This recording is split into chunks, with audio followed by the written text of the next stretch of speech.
The Megaman RPGs are known for various aspects, such as their combat systems, their character designs, and Mr. Famous. Setup in.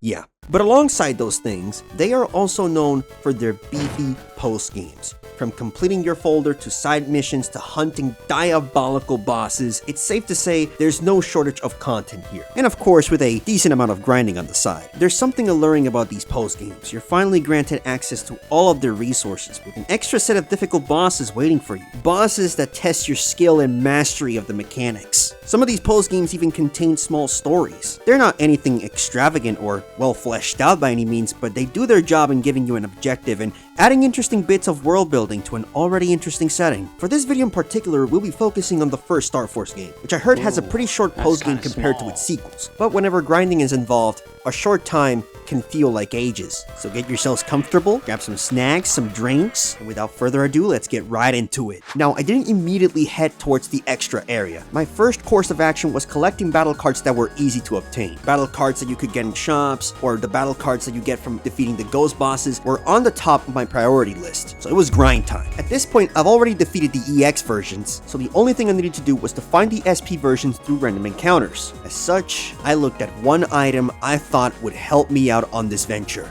the Cloaker. It doesn't work. I would later find out that the Cloaker doesn't work exactly the same as it does in Battle Network. Now, for those that don't know, in Battle Network you had an item called Sneak Run that you could use to avoid random encounters. And this item was based on your max HP. The higher your HP, the more effective it was. And this item was really good to use whenever you were searching for hidden bosses in these areas. Basically, you can filter out all the weak viruses, and because the bosses are technically just one big, strong virus, the only random encounter that can activate is, well, the boss. In Starforce, the Sneak Run, or in this case, the Cloaker, works quite differently. In this game, it only halves the encounter rate. So it doesn't filter out weak viruses, it only reduces the encounter rate. And the thing is that the item's description doesn't specify its effects, it only says that it makes your body invisible. And if you're someone that comes from Battle Network 6, then it might cause some confusion. If this was vanilla Starforce, this would have been a really tedious process. However, thanks to the new features in the Legacy Collection, we can speed up the process tenfold. We are not going to replicate that vanilla Starforce 1 experience. We got more important things to do. So I turned the encounter rate to maximum, and it was now hunting season. The bosses played the exact same way they do in the main story, but with a much faster tempo. As someone that has played Starforce DX on Legend mode and got a nice traumatic experience from it, the fights here were pretty easy for the most part. I had to fight most of the bosses twice because I had to get both the EX and SP versions of those cards. Taurus Fire was by far the easiest. His patterns were very predictable, so it made it very easy to counter hit him, and with Sticky Rain Skill Rain being super effective on him and being one of the strongest battle cards in the game, the fight was practically a breeze. Cygnus Wing was quick, but that feather attack leaves him open for a pretty good amount of time, so I just took advantage of that. Harp Note was more of a reaction check than anything else. I was mostly watching out for her string attacks since it could paralyze you and practically combo with her song attack. Libra Scales was an interesting fight. He tends to switch his attacks between his weights, or as I like to call it, the Spinneroonie move. His weights can go through shields, so I had to be attentive. I was running a more aqua-based folder, so whenever he had his fire aura activated, I would just take advantage of that. Ophiuka was a bit of a tricky one, primarily because of the snakes she would send out. I was using the Card Finder Buster, and it wasn't strong enough to destroy the snakes, so I either had to maneuver around them or preemptively attack her before she got her attack started. Out of all the fights, the one I enjoyed the most was the Gemini fight. I just find the concept of fighting both characters at once really interesting, and having one of the Geminis be the only one that takes damage was a good test of precision. It's the one I felt that highlighted the best parts of the combat. And so, I went on and defeated all the ghost bosses. But we're not done boss hunting just yet, as we now have to fight the overworld bosses. The Buster makes Cancer Bubble's gimmick easily exploitable. His movement is pretty telegraphed, so all I did was preemptively shoot the bubble and quickly counterattack. He's probably the second most predictable boss in the game, just behind Taurus. Wolfwoods is too fast. I made the mistake of going into this fight with the sole focus on reacting. I had to fight him a couple of times to get the rhythm of his patterns. The guard cancel actually came in useful to land certain attacks. Crown Thunder is a boss that can only be fought after beating the main story. And he's also a ghost that can somehow EM wave change. Hand me over a poltergust and I'll make short work of this guy real quick. I would describe his fight as you playing a Mario Party minigame. He alternates between break and non-break attacks pretty seamlessly, and he moves pretty fast. But I realized his attacks are quite slow, and that gave me enough window of time to land some hits in. Since I was playing the Dragon version, Dragon Sky GX would just destroy a huge chunk of his health. I had a lot of fun with this fight. With all the FMENs down, I am now in possession of all the Mega cards obtainable to this point. The only ones missing are the satellite admin cards, and the only way to obtain them was to go to the post-game area. Before that, I decided to look for some of the standard cards I was missing. Of course, since this game has a lot of areas, it would have been challenging to keep track of the viruses that hold the battle cards I needed. However, thanks to the efforts and contributions of a fellow community member known as Red1, they made a GitHub site that helps you locate the specific virus you're looking for. This, combined with the battle card list from the Rockman EXE website, it made locating the viruses a much smoother process than I expected. If you're planning on doing the post-game and you haven't found the card finder buster, then you should. It is almost imperative to have it if you're grinding for battle cards. This buster weapon can be located in the service module EM Road inside the spacesuit comp. This weapon combined with the encounter rate modifiers is a godsend. I still have to get lucky and hope I get the right cards after the fight, but it really helps shave unnecessary grind time immensely. Since we're still here in the space station, there's also another item we can get that'll be useful for something later on. In the living module, there's a hidden path you can find that leads you to a comp. You'll see Mr. Hertz just chilling over here. He expresses how he feels lonely around here. I feel that, Mr. Hertz. And then asks if we feel the same. If you answer with no, he will give us the Lonely Heart. This item is going to be useful for a little something later on. One battle card grind later, and we can finally make our way to the post. Ooh, 330 zennies, nice. Okay, now we can get to the post-game area.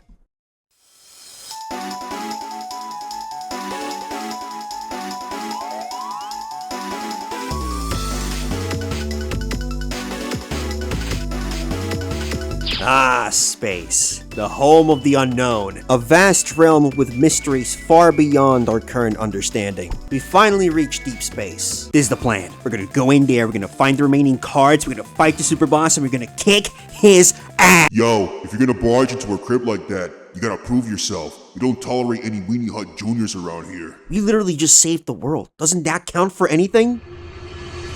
No. If it wasn't already obvious, the mysterious voice is one of the satellite admins, and the trials are defeating all the versions of the bosses and obtaining all the standard cards, which will open the doors necessary to lead you to the super boss of the game. That's all you need if you want to get through the post-game story, which isn't so much of a story, but hey, story or no story, nobody's gonna stop me from getting those badges.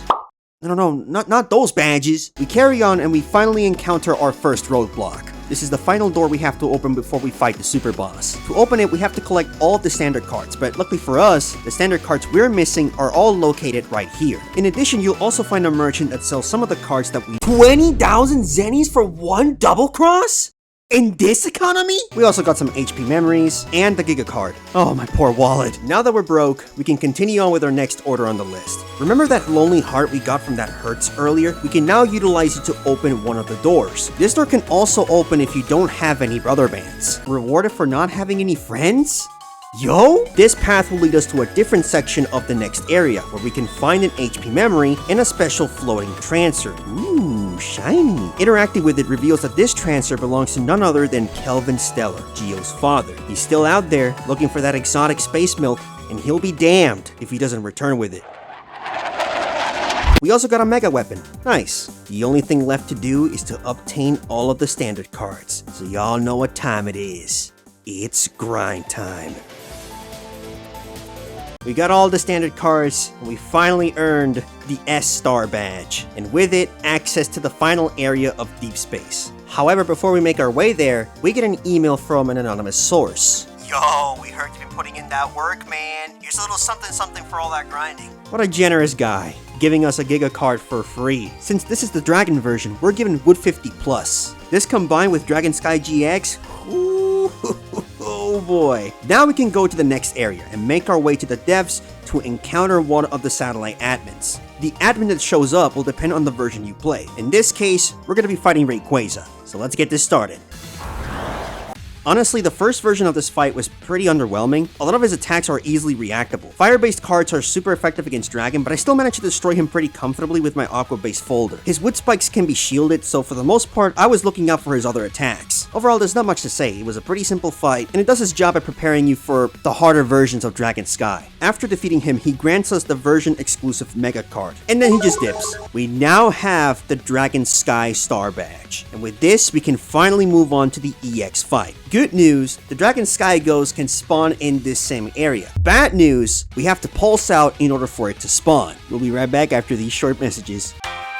It's time! However, before we start the fight, there's another Giga card we can obtain. There's an invisible road that will lead us to an isolated platform with a purple mystery wave. So make sure you have an unlocker because this mystery wave contains one of the Giga cards. Now, the last Giga card I haven't mentioned can be bought at Big Wave, but since I already bought it, I now have all the Giga cards registered. Give me that G-Star badge.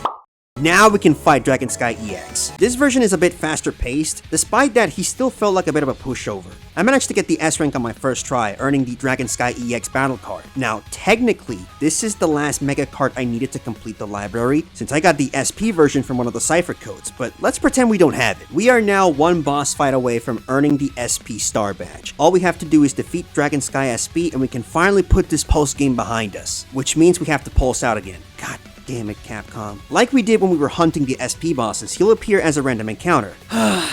Let's do this again.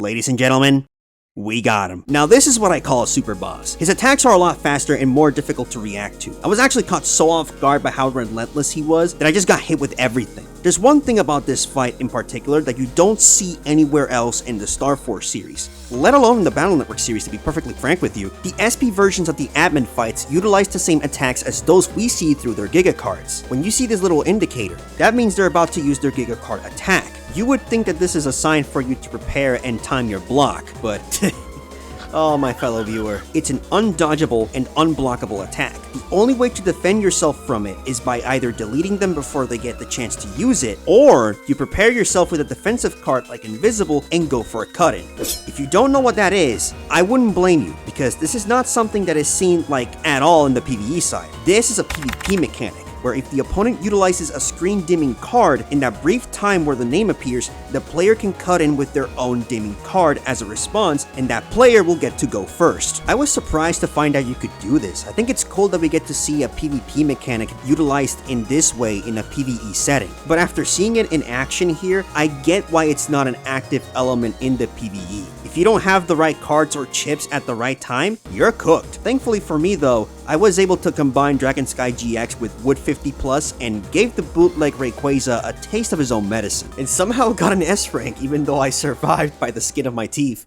We've now filled the library and earned all of the star badges, which marks the end of the post-game content. Or so you thought. There's one last thing we gotta do before we really put the nail in the coffin on this post-game, and that is...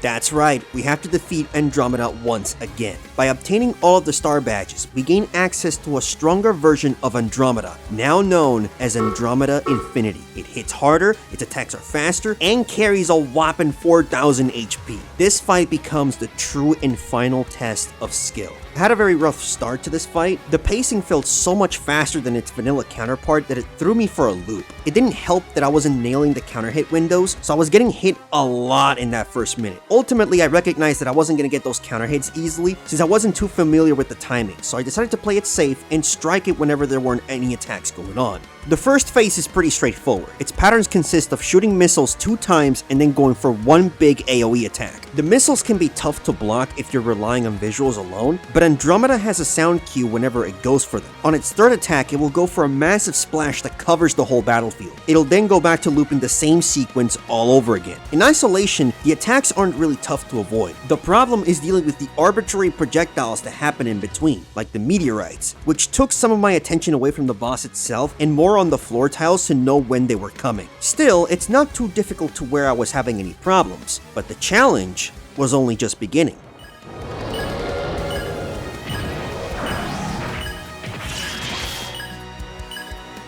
Phase 2 is where things start to get frantic. Andromeda becomes more unpredictable, choosing its attacks at random, even adding a new move to its arsenal, a laser beam that can cover the center or 2 adjacent columns. This particular move is unblockable, and with no reliable cues beyond observing which hand Andromeda uses, you barely have enough time to react and respond effectively. The meteorites also ramp up in intensity, coming in at faster intervals and with multiple meteors that may or may not cover your row. I actually made the mistake of not adjusting my folder properly, so I was running stuff like Ice Stage and Chain Bubbles, which aren't really that effective in this fight. I was still confident that I could beat Andromeda regardless. The second phase wasn't what I would call easy. It was just a matter of waiting for its weak spot to be exposed while paying attention to what attacks it's going for. The true challenge for me was not getting hit by those meteorites, a challenge I was failing spectacularly. The battle was going down to the wire as I was on 1 HP and I had the winning cards on my hand to finish Andromeda. All I had to do was hit it with Break Saber,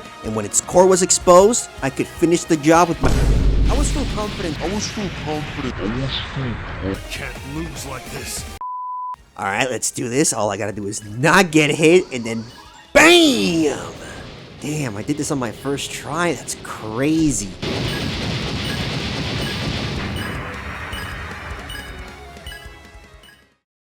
And that marks the ending of the post-game content. I wish there was a bit more to it, but I think I prefer having a short and sweet experience than something that overextends its welcome. And before anybody mentions it, I didn't forget about the Lunar Nights event. I just didn't find it worth mentioning because you don't really get to do anything worthwhile. All the fighting just happens through cutscenes. It's not like Battle Network 6 where you actually get to fight like the Count from Boktai. So I hope you guys enjoyed the video and had as much fun watching it as I did playing through this post-game. And if you guys would like to see a video of me covering the Starforce 2 post-game, let me know in the comments. And if you guys enjoyed the video, please leave a like and subscribe if you enjoyed the content. Take care of yourselves, and I'll see y'all in the next one.